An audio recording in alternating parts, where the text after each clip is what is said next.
जय हिंद दोस्तों, कैसे हो आप सभी लोग। स्वागत है आपका आज की इस वीडियो में। आज की इस वीडियो में हम डिस्कस करेंगे दोस्तों सीआईएसएफ एक्ट का सेक्शन 14 के बारे में। दोस्तों सीआईएसएफ एक्ट 14 जो हमें क्या बताता है, deputation of the force to the industrial undertaking in public sector, joint venture और प्राइवेट सेक्टर। यानी कि सीआईएसएफ जो है आपकी, जो कि एक इंडस्ट्रियल अंडरटेकिंग को प्रोटेक्ट करती है, कहाँ कहाँ पे उसकी ड्यूटी लगाई जा सकती है। पब्लिक सेक्टर कंपनीज पीएसयूज के अंदर लगाई जा सकती है, जॉइंट वेंचर्स कंपनी उनमें लगाई जा सकती है और प्राइवेट सेक्टर इनके अंदर लगाई जा सकती है। दोस्तों चलिए शुरुआत करते हैं आज की इस वीडियो की। जो लोग फर्स्ट टाइम इस वीडियो को देख रहे हैं दोस्तों, मैं आपको बताना चाहूँगा कि इस पूरी सीरीज में हम सीआईएसएफ एक्ट 1968 को जो है बहुत अच्छे से कवर कर रहे हैं, प्लस में जितने भी अमेंडमेंट हुए हैं सीआईएसएफ एक्ट के अंदर उन सबको भी जो है लास्ट में कवर करेंगे दोस्तों। ठीक है, इस वीडियो सीरीज को बनाने का पर्पस सिर्फ इतना सा है कि काफ़ी लोग ऐसे हैं जो टेक्निकल लैंग्वेज नहीं समझ पाते हैं और पूरे सीआईएसएफ एक्ट और रूल जो है काफ़ी इंपॉर्टेंट आपके एग्जाम पर्सपेक्टिव से, तो आपकी लर्निंग को ईजी बनाने के लिए पूरी सीरीज जो है मैं फ्री ऑफ कॉस्ट रन कर रहा हूँ दोस्तों।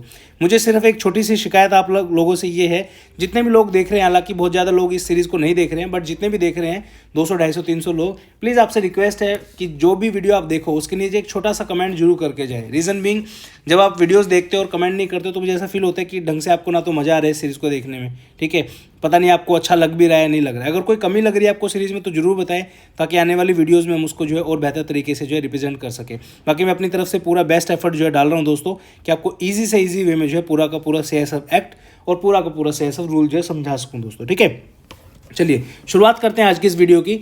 इस सेक्शन के अंदर जो हम देखेंगे, सेक्शन 14 के अंदर deputation of the force to the industrial undertaking in public sector, joint venture और प्राइवेट सेक्टर। ठीक है, यानी कि सीआईएसएफ को जो है डेपुटेशन पे कहाँ कहाँ पे जो है भेजा जा सकता है। पब्लिक सेक्टर, कौन सी कंपनीज होती है पब्लिक सेक्टर कंपनीज वो कंपनीज होती हैं जिनका आपने नाम सुना होगा, जैसे बीएचईएल है आपकी, ठीक है, गेल है, सेल है, एचएएल है, ये सब जो है आपकी पीएसयू जिनको बोला जाता है दोस्तों। ठीक है, तो यहाँ पे जो है सीआईएसएफ को लगाया जा सकता है। फिर आती है आपकी जॉइंट वेंचर कंपनी, वो होती है जहाँ पे गवर्नमेंट प्लस में प्राइवेट लोग मिलके जो है कोई कंपनी को रन करते हैं। ठीक है, जैसे आपका अमूल हो गया, उसके बाद मारुति जो जब स्टार्ट हुई थी तब वो जो है जॉइंट वेंचर के तौर पे स्टार्ट हुई थी। प्राइवेट कंपनीज होगी, जैसे आपकी अडानी वाली कंपनी होगी, अंबानी वाली कंपनीज होगी, ये सब चीज़ें। ठीक है, चलिए सेक्शन 14 सब क्लोज 1 के बारे में पढ़ते हैं दोस्तों। अब देखिए, जब आप सीआईएसएफ एक्ट की तरफ जाएंगे तो ऑलमोस्ट 1.5 पेज में जो है सेक्शन 14 आपको पूरा एक्सप्लेन किया गया है, बट वो अच्छे से समझ में नहीं आते। काफ़ी सारे वर्ड्स ऐसे हैं जो आपको समझ में नहीं आएंगे। हम बहुत ईजी वे में, बहुत शॉर्टेस्ट वे में जो हम उसको कन्वर्ट करेंगे। अब जैसे ये वाली लाइन आप देखोगे, यहाँ पे लाइन तो एक ही लिखी हुई है,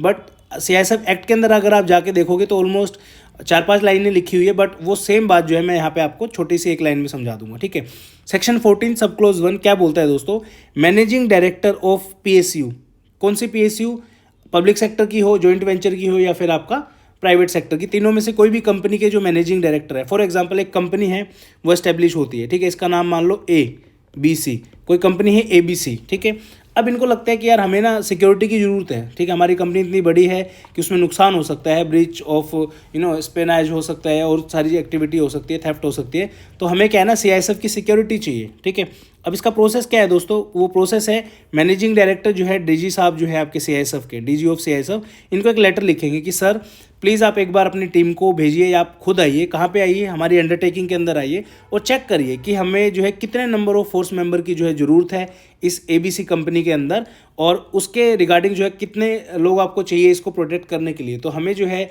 एक बार चेक करके पहले बताओ। ठीक है, अब प्रोसेस क्या होता है, फॉर एग्जांपल जहाँ पे भी सीआईएसएफ को लगाया जाता है ना, उससे पहले एक इंस्पेक्शन होता है कि फॉर एग्जांपल एबीसी कंपनी है, कितने इसमें एम्प्लॉय हैं, कितने एसेट्स जो है इस कंपनी के हैं, कितनी एरिया के अंदर जो है कंपनी फैली हुई है, उस हिसाब से फिर जो है जो भी टेक्निकल कंसल्टेंसी देते हैं ऑफिसर्स, वो बताएंगे कि सर एबीसी कंपनी जो है फलाने फलाने जगह में फैली हुई है और इतने लोगों की जो है इसमें रिक्वायरमेंट है। फॉर एग्जांपल 100 जो है सीआईएसएफ के स्टाफ की जो है यहाँ पे रिक्वायरमेंट है, इतने लोग काफ़ी रहेंगे इस एस्टेब्लिशमेंट को प्रोटेक्ट करने के लिए। ठीक है, तो सेक्शन 14 का सब क्लोज 1 जो है ये बताता है हमें। ठीक है, अब इसके बाद जो है फिर आगे का फर्दर प्रोसेस हो जाएगा, जो भी अगर चाहिए होगी कंसल्टेंसी के बाद जो है तो फीस देनी पड़ेगी एक तो। अब जैसे सीआईएसएफ को कंसल्टेंसी के लिए जब आप बुलाते हो तो एक फीस पे आपको जो है करनी पड़ती है, उसके बारे में हम आगे डिस्कस करेंगे। ठीक है, देन आता है आपका सेक्शन 14 सब क्लोज 2। अब यहाँ पे पूरा प्रोसेस हो जाएगा, 100 लोग जो है सीआईएसएफ के इस कंपनी के अंदर डिप्लॉय हो गए, सब कुछ हो गया। ठीक है, उसके बाद जो है डायरेक्टर जनरल जो है क्या करेंगे, डायरेक्टर जनरल जो है एक एमडी को लेटर लिखेंगे। कब लिखेंगे एमडी को लेटर,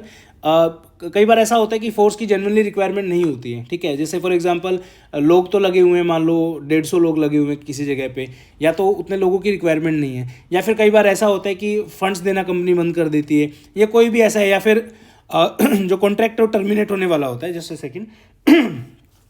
ठीक है, तो डायरेक्टर जनरल जो है एक एमडी साहब को एक लेटर लिखेंगे कि फोर्स जो है अब इस इंडस्ट्रियल अंडरटेकिंग के अंदर रिक्वायरमेंट है due to any reason, requirement नहीं है, ठीक है। तो इस केस में क्या होगा, एमडी जो है वो 3 महीने का नोटिस देंगे डायरेक्टर जनरल को, ठीक है साहब आपने बोला कि इस इंडस्ट्रियल अंडरटेकिंग के अंदर अब सीआईएसएफ की जरूरत नहीं है, तो आप हमें काम करिए, 3 महीने का टाइम दीजिए। 3 महीने का टाइम क्यों मांग रहे हैं, अब मान लो सीआईएसएफ ने एकदम से उसको हटा लिया फॉर एग्जाम्पल, ठीक है, तो एकदम से अगर हटा लेंगे तो दिक्कत हो जाएगी ना। अगले ही दिन से मान लो आपने आज सीआईएसएफ की सिक्योरिटी बोला कि हटा दो, नेक्स्ट डे से आपने हटा दी तो कंपनी तो बर्बाद हो जाएगी, अगले दिन ही चोरी हो जाएगी। तो क्या करेंगे, 3 महीने के अंदर जो है मैनेजिंग डायरेक्टर जो है कोशिश करेंगे या तो किसी प्राइवेट सिक्योरिटी को हायर करेंगे, जो भी करेंगे उनकी सिरदर्दी है, ठीक है। तो डायरेक्टर जनरल से 3 महीने का टाइम मांगेंगे, आफ्टर 3 मंथ जो है सीआईएसएफ अपनी फोर्स को वहाँ से जो है हटा लेगी दोस्तों, ठीक है। ये आपका सेक्शन 14 सब क्लोज 2। देन आता है लास्ट आपका सेक्शन 14 सब close 3। Every member of the force will perform his duty with same responsibility, discipline and penalties if he is performing duty in an industrial undertaking owned by central government, ठीक है। अब ये क्या है, इसका मतलब क्या है कि कोई भी फोर्स मेंबर जो होगा सेम ड्यूटीज़ आपकी उसी रिस्पॉन्सिबिलिटी से अपनी ड्यूटी निभाएगा, सेम डिसिप्लिन के साथ ड्यूटी निभाएगा और पेनल्टीज़ भी उसके ऊपर सेम ही लगेंगी अगर वो जो है काम करेगा सेंट्रल गवर्नमेंट के तरीके से, ठीक है। इसका मतलब क्या है वो बता देता हूँ आपको। मान लीजिए 2 कंपनी है, एक है कंपनी ए, एक है कंपनी बी। बी जो है गवर्नमेंट की पीएसयू है, ठीक है। तो ऐसा नहीं है कि गवर्नमेंट की पीएसयू है तो ये सब के रूल के हिसाब से सब चीज़ चलेंगी, प्राइवेट कंपनी में कहीं पे लग गया तो अलग रूल बन जाएंगे, नहीं। Same responsibility, same discipline, same आपकी पेनल्टीज़ वगैरह सबको सेम एप्लीकेबल होगी, चाहे सीआईएसएफ जो है गवर्नमेंट को प्रोटेक्ट करे इंडस्ट्रियल अंडरटेकिंग को या फिर प्राइवेट इंडस्ट्रियल अंडरटेकिंग को प्रोटेक्ट करें यहाँ पे, ठीक है। तो इसी का ध्यान रखना है। तो ये है कंप्लीट आपका दोस्तों सेक्शन 14 ऑफ सीआईएसएफ एक्ट 1968। अब यहाँ पे जो है एक अमेंडमेंट हुआ था, ये जो है काफ़ी इंपॉर्टेंट है, इसको मैं वेरी वेरी इंपॉर्टेंट में डालूंगा क्योंकि यहीं से क्वेश्चन आपका बनता है दोस्तों, ठीक है। क्वेश्चन क्या बनता है, पूछेंगे कि सेक्शन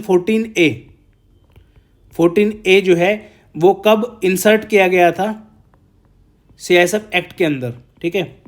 सीआईएसएफ एक्ट 1968 के अंदर कब इंसर्ट किया गया था और किस अमेंडमेंट से इंसर्ट किया गया था, ठीक है। अमेंडमेंट से इंसर्ट किया गया। ऑप्शन क्या देंगे आपको, 1983, 1989, 1999 और 2007 कुछ भी दे देंगे, ठीक है। तो याद रखना है 1999 का जो अमेंडमेंट आपका हुआ था, ठीक है।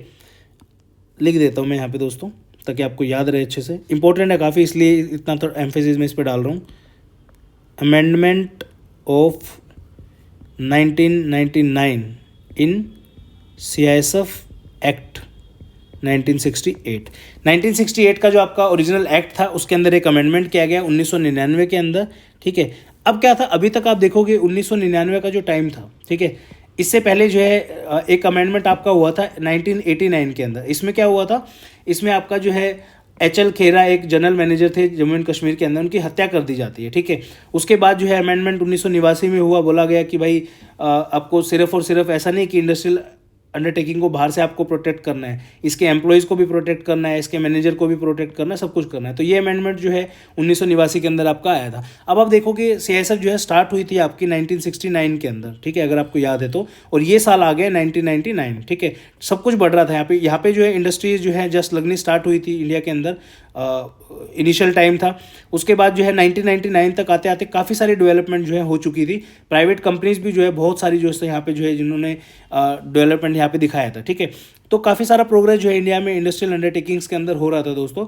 तो यहाँ पे क्या ऐड किया गया, 1999 के अंदर जो है ऐसी नीड फील हुई सरकार को कि भाई ये काम करते हैं कि भाई अब जैसे फॉर एग्जांपल हर कंपनी जो है, फॉर एग्जांपल कंपनी एबीसी है, ठीक है।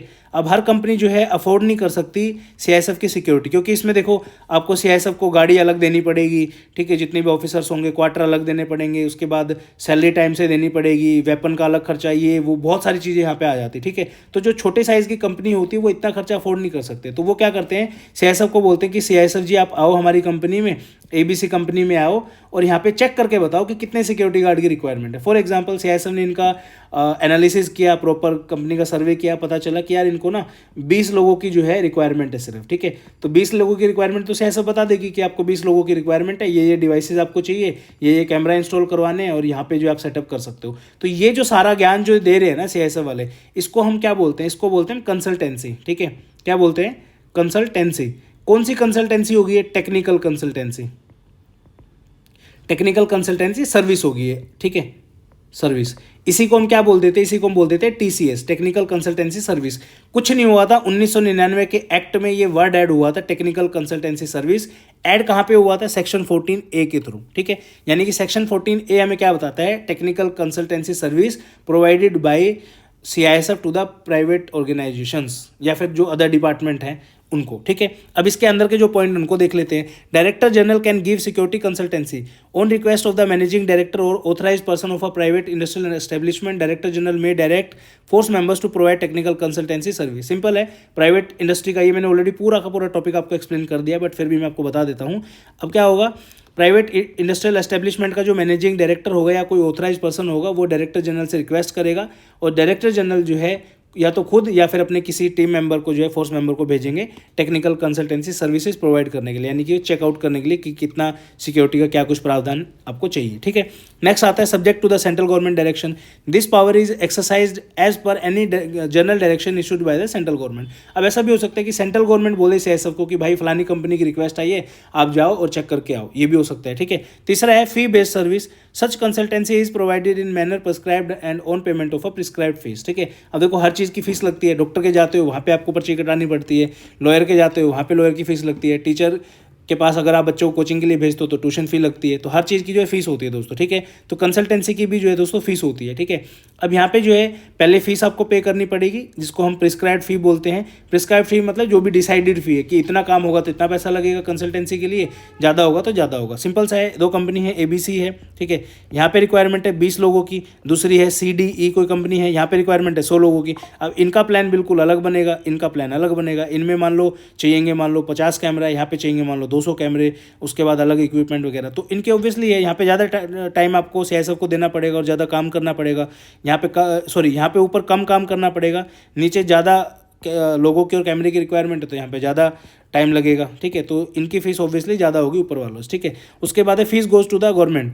अब यहाँ पे क्या हो, जितना भी पैसा जो है कलेक्ट होता है वो कंसोलिडेटेड फंड ऑफ इंडिया के अंदर जो है जाता है। आपको पता है अलग अलग काफ़ी सारी फोर्सेज हैं आपकी CPF के अंदर, जैसे आपका CISF होगी एक तो और खुद ही, देन आपका CRPF है, SSB है, ITBP है, ठीक है, और आपका BSF है। ऐसा बोला जाता है दोस्तों कि जितनी भी फोर्सेज है आपकी, ठीक है, जितनी भी फोर्सेज है आपकी पांचों फोर्सेज, इनमें से CISF is the only force जो पैसा कमा के देती है सरकार को। बाकी सारा सरकार से पैसा लेती है, खर्चा करती है। CISF is the only force जो अर्न करके देती है गवर्नमेंट ऑफ इंडिया को, ठीक है। तो यही है, जो भी पैसा आएगा, जो कंसल्टेंसी से आए, कहीं से भी आए, वो सारा कंसोलिडेटेड फंड ऑफ इंडिया में जो है ऐड हो जाएगा और यहीं से जो है सबकी सैलरी वगैरह चली जाती है दोस्तों। देन आता है आपका मीनिंग ऑफ मैनेजिंग डायरेक्टर। ये ऑलरेडी हम एक्सप्लेन कर चुके हैं, जो आपका सेक्शन 3 था उसमें हमने देखा था मैनेजिंग डायरेक्टर की डेफिनेशन क्या होती है। दोबारा से एक बार देख लेते हैं। Managing director include anyone who control the affair of the industrial establishment. जरूरी नहीं है कि उसका नाम मैनेजिंग डायरेक्टर ही होगा, मैनेजर भी हो सकता है, AGM वगैरह कुछ भी हो सकता है, चाहे वो CEO हो, जनरल मैनेजर हो, पार्टनर हो, या कोई और सिमिलर डेजिग्नेशन जो आपस में लोग आपस में एक दूसरे को देते हैं, कोई भी इसमें हो सकती है दोस्तों, ठीक है। तो ये था कंप्लीट आपका सेक्शन 14, जिसमें हमने बात की deputation of the force to the industrial undertaking in public sector, joint venture और private sector. Along with that what we have studied is amendment of 1999 in CISF act 1968, जिसके थ्रू जो है section 14A को जो है add किया गया है दोस्तों, ठीक है। उम्मीद करता हूँ अपनी तरफ से बेस्ट मैंने समझाया दोस्तों।